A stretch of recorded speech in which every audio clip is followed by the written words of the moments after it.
Shri Gurubhyo Namaha Harihi Om. Shuddhaspadiga Sankasham Shuddha Vidya Pradayakam Shuddham Purnam Chidanandam Sadashivamaham Shraye Shankarupena Machittam Pankikritam Abhodhyaya Kim Kariyasya Samaya Shankaracharya Mashraye Sadashiva Samarambham Shankaracharya Madhyamam Asmadacharya Paryantam Vande Guru Paramparam Bharati Karuna Patram Bharati Padabhushanam Bharati Padamarudham Bharati Tirthamashraye Vidya Vinaya Sampannam Vitaragam Vivekinam Vande Vedanta Tattvabodham Vidushekara Bharatim Mala Sudha Kumbha Vibhoda Mudra Vidya Virajat Karavari Jatam Apara Karunya Sudham Burajim Sri Sharadambam Pranatosmi Nityam Om Vasudevendra Yogindram Natva Jnanapradam Gurum Mumukshunam Hitarthaya Tattvabodho Bhidiyate. Today we will see the summary of the Prakarana Grantha which we were seeing for many sessions, Tattvabodham. We have completed the text. Now I will go through the summary. Tattvabodha gives the essential teaching of all the Upanishads. It gives the saram of all our scriptural teachings. It can be divided into 5 portions or 5 topics, major portions. First portion is Sadhana Chatushtayam, Adhikaritvam, eligibility of the candidate, 4-fold qualifications required for self-enquiry, self-analysis, required for Vedantic study. The second topic is Vyashti Vicharaha, analysis of the individual, microcosm. Then the third important topic is Samashti Vicharaha, analysis of the cosmos, macrocosm, the total. The fourth topic is Aikya Vicharaha, the essential oneness of the Vyashti, the individual, and the Samashti, the total, cosmos. Vyashti, Samashti, Swarupa Aikya Vicharaha is the fourth topic. And the fifth and final topic is Jnana Phalam, the benefit of gaining this self-knowledge. Aikya Jnana Phalam. Now, we will go through each topic briefly. First topic is Sadhana Chatushtayam.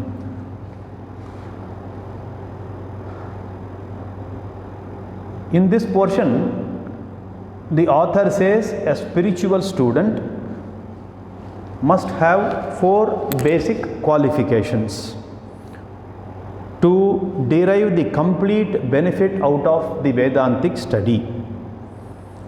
The 4 qualifications enumerated are discrimination, vivekaha, dispassion, vairagyam, desire for mumukshutvam, desire for moksham. Then the fourth one is 6-fold inner discipline, Shamadhi Shatka Sampatti. The first one is discrimination. This is the knowledge which will differentiate the real goal of an individual, what should be the real goal, and generally what we feel as the goals of life. Whatever we have is fake goals, seemingly permanent goals, seemingly good goals, but they are all not real goals. They are impermanent and fake goals. There are many things in life which seem to provide a security, peace and happiness, but if you analyze them objectively, you will discover that many seeming sources of security, peace and happiness are not real sources because they themselves are insecure. Therefore, they are ephemeral. So, we should know the distinction between the real goal and the fake goal. This knowledge that any impermanent thing can only give a pseudo security, and only the real security, happiness, peace will give only permanent thing, will be given only by the permanent thing, because permanent alone is ever secure, it is not subject to change. This is the discrimination between the real security and fake security, that is difference between nitya anitya vastu vivekaha. This is the discrimination, like differentiating a fake 500 rupees note and a real 500 rupees note. If you have a fake note, you may say that I have 500 rupees note, but you cannot use this fake note for purchasing any objects in the shops. So this is the difference. So this is discrimination. Then the second qualification is dispassion. Dispassion is reducing all the fake goals like money, possession, relations, position into simple means. They are all required, but they must be reduced, and they should be reduced to that extent that they should be called means. They should not be the goals of life. These fake goals should be used to achieve the real goals. Therefore, we should not give undue importance to these fake goals, because you tend to give over importance to the end goal of life. The real goal must be our goal, and all these fake goals must be reduced to the means. So that is vairagyam. So that means what? This is not being obsessed with the fake goals. Is called vairagyam. It is not hatred towards them. We can use them, definitely we can have them, we can enjoy them, we can use them, but we should not give too much importance. We must not be over possessed with all these fake goals, because not having, that is, I don't expect a real security from them. I should only have that thing in my mind. That is not having false expectation in life, because every false expectation is going to give you shock after shock in our life. Therefore, vairagyam is freedom from false expectation. This is the second qualification. The third qualification is sixfold inner discipline, samadhi shatka sampatti. This is preparing the entire personality of oneself to discover the real security, peace and happiness in life, which is otherwise called moksham, moksha. This discipline is of sixfold disciplines. Essentially, because it is a summary, I will tell you the essential things. Essentially, it means all the constituents of my personality, like my physical body, my indriyams, sense organs, mind, intellect, all of them should be strong and should be healthy. By strength, we mean immunity from external disturbances.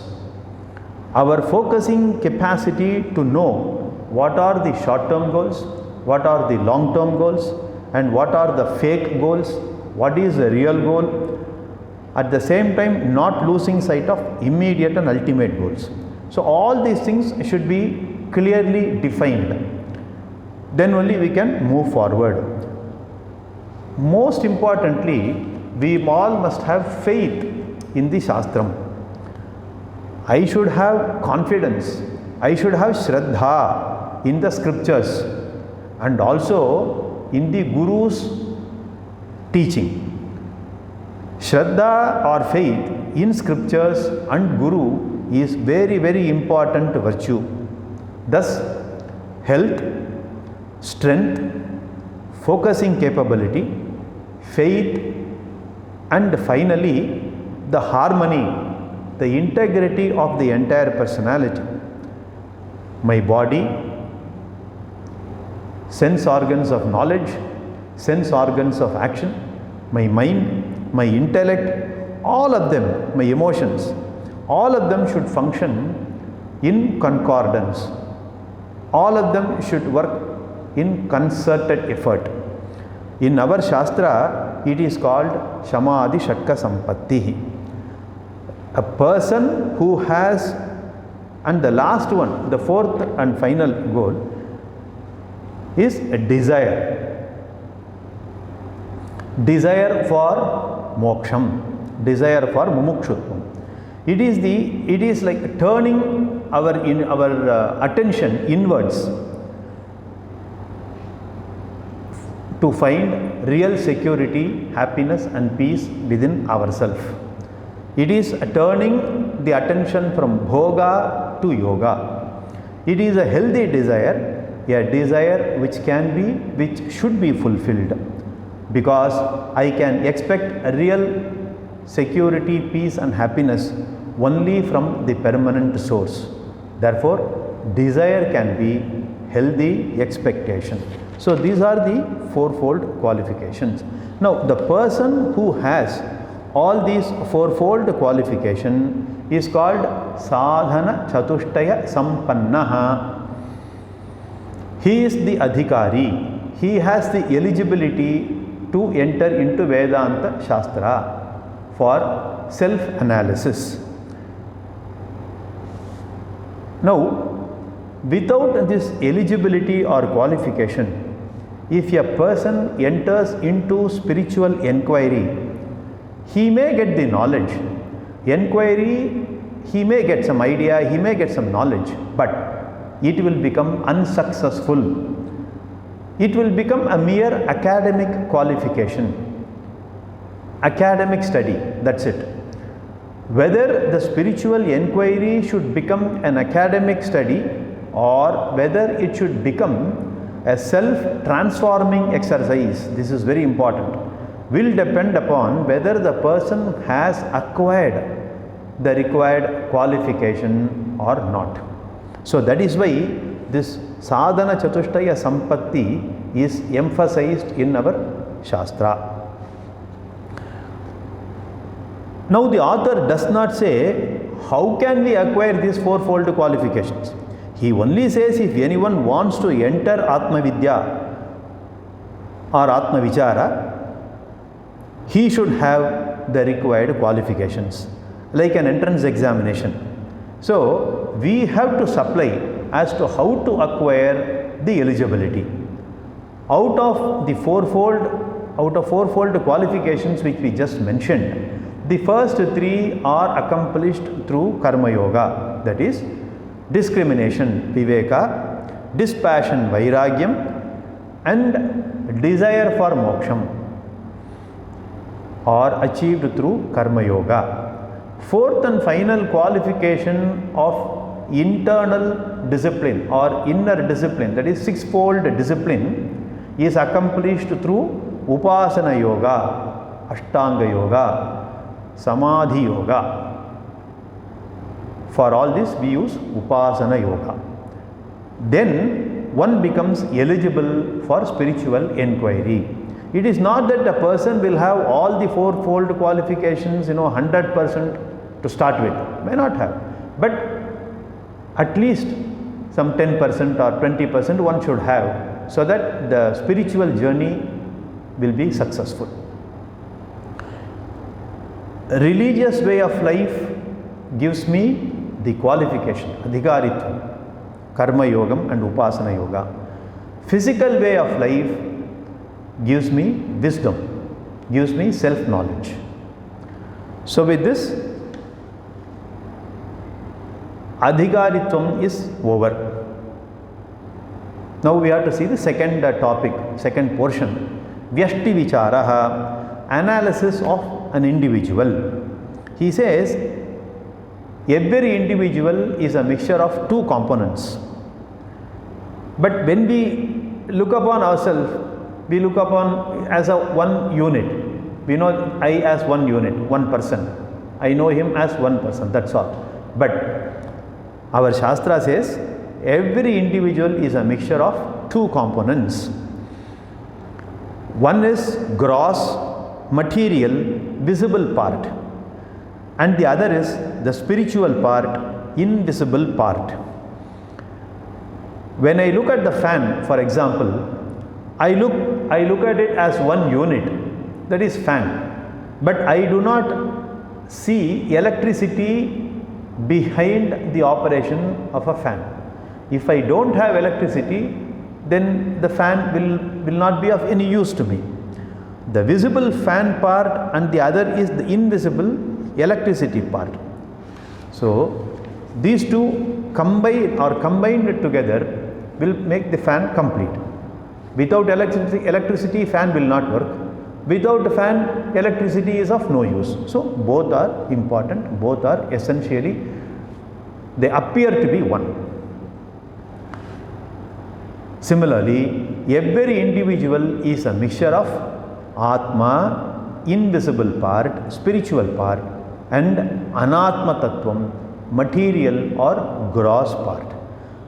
The body, the material part is studied from two different angles. Shariratrayam and Panchakosha Vilakshanam. Panchakosha, fivefold kosha. Kosha is cover. So Shariratrayam, threefold body. We should remember both Shariratrayam and Panchakosha Viveka, both of them are analysis of individual only. Only thing is, it is from two different perspectives. Shariratrayam are based on the texture of the material body, that is fineness, whether it is finer or finest of the body. Physical body is gross body, which is visible to the eyes of all the people. Stula Shariram. Then this is fine texture. The second one is finer texture, which is subtle body, Sukshma Shariram, consisting of mind, intellect, Indriyam and all those. They are Sukshma, subtle, which we cannot see, but we can feel, we can observe, which cannot be handled in a gross manner, which is more subtle. Then the last one is finest part. Texture wise, it is the finest, more difficult to handle, that is causal body, Karana Shariram, is the finest and the subtlest part of the individual. Now the second division, second way of looking at one individual is from the functional perspectives, functional divisions, fivefold divisions. We say fivefold layer. Layer is kosham. First layer is anatomical part of the body, anatomy, which you see. The second layer is physiological part, pranamaya kosha, deals with functions of the body like digestion, respiration, etc. I don't see your physiological part and you don't see my physiological part. When you go to your master health checkup, then things will come out. So that is one way of looking at it. Then the third layer is emotional layer, personality, which cannot be shown by even blood test or by any other test in a lab. That is emotional, manomaya kosha. Then fourth one is intellectual, rational personality or intellectual personality. Fifth and final layer is hidden personality, which you yourself don't know, which comes at a time and surprising you, because you don't expect you to behave that way in a particular situation. It is hidden personality. Anandamaya kosha is unconscious or dormant aspect of the personality. It is not clearly perceptible, but it is there deep inside. This is the fifth and final kosha.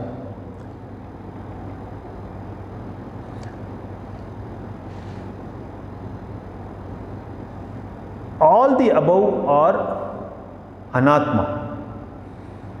That is whatever we have seen just now, the body which is looked at from two different angles, Shariratrayam and Panchakosha, all these constituents are all anatma, material, gross, matter part of it. They keep on changing. Other than this anatma, there is a non-material spiritual part which is called atma, which is different or which is other than these fivefold layers and threefold shariram. This atma is non-changing. This is the essence, consciousness principle. Chaitanya amshaha. This is the second part of the individual. First part of the individual we saw is anatma. The second part is Chaitanya amsham, Shakshi tattvam, witness, consciousness principle, spiritual principle, which is not visible to the eyes, which is very difficult to perceive also. Now, what is the nature of this consciousness? We saw in the detailed class. I will just go through that. Consciousness is not a part, product or property of the body mind sense complex.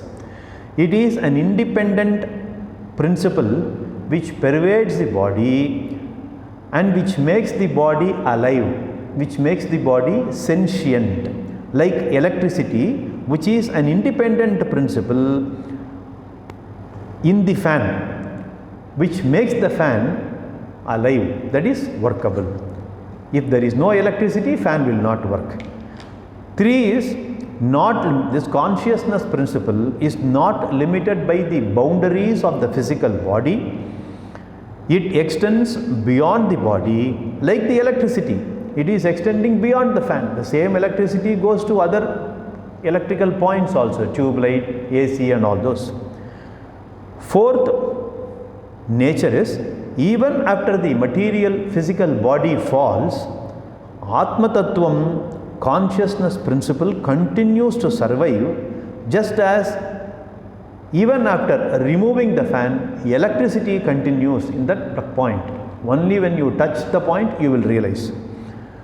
So, electricity continues to flow through the point. 5th and final nature of consciousness is the surviving consciousness, that is after the death of the physical body. The surviving consciousness is not contactable, it is not transactable, not recognizable. Not because it is not existent, consciousness, but because there is no medium for its expression. It is there, but because the medium is absent, we cannot feel that. Consciousness can express only through the medium, that is the physical body, the medium. In the absence of the body, that is the expression, ends. Therefore, you cannot transact. The transactions end, but the existence continues. Existence of that principle continues. This is called Atma, which is the same in all living beings. So, bodies differ, minds differ, intellects will differ, but Atma is one and it is the same in all beings. Like electrical gadgets, bulbs are different, fans are different, ACs are different, but electricity is the same principle. Expressions are different. One produces noise, one produces wind, one produces chillness and all those. Expressions are different, but all are backed and enlivened only by electricity. Similarly, Atma is one, but the expressions are different. Hence, because of the nature, Atma is called Satchidananda. Chit means non-material consciousness, Sat means eternal consciousness, and Ananda means immortal, Purnam consciousness.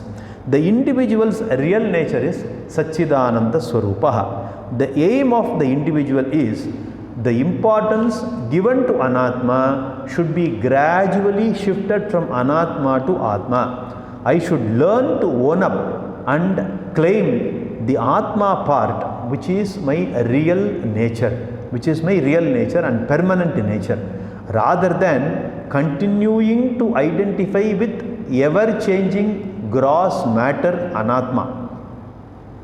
Because this Anatma is gross and material, and it is temporary, it is going, growing, and it will go also. So it is nothing but a bundle of decaying matter. This paradigm shift is one of the sadhanas of spiritual seeker. Use the body, mind, sense complex as an instrument, but don't claim it as yourself, because your real permanent nature is Atma. If you claim the body as yourself, the natural consequences are what? The fear of old age, the fear of death will constantly haunt you. This is about the second topic. I will conclude this session with this. From the third topic, Samashti Vichara, we will take up in the next session. Purnamadav Purnamidam Purnat Purnamudachyate Purnasya Purnamadaya Purnameva Vasishyate. Om Shanti Shanti Shanti. Harihi Om.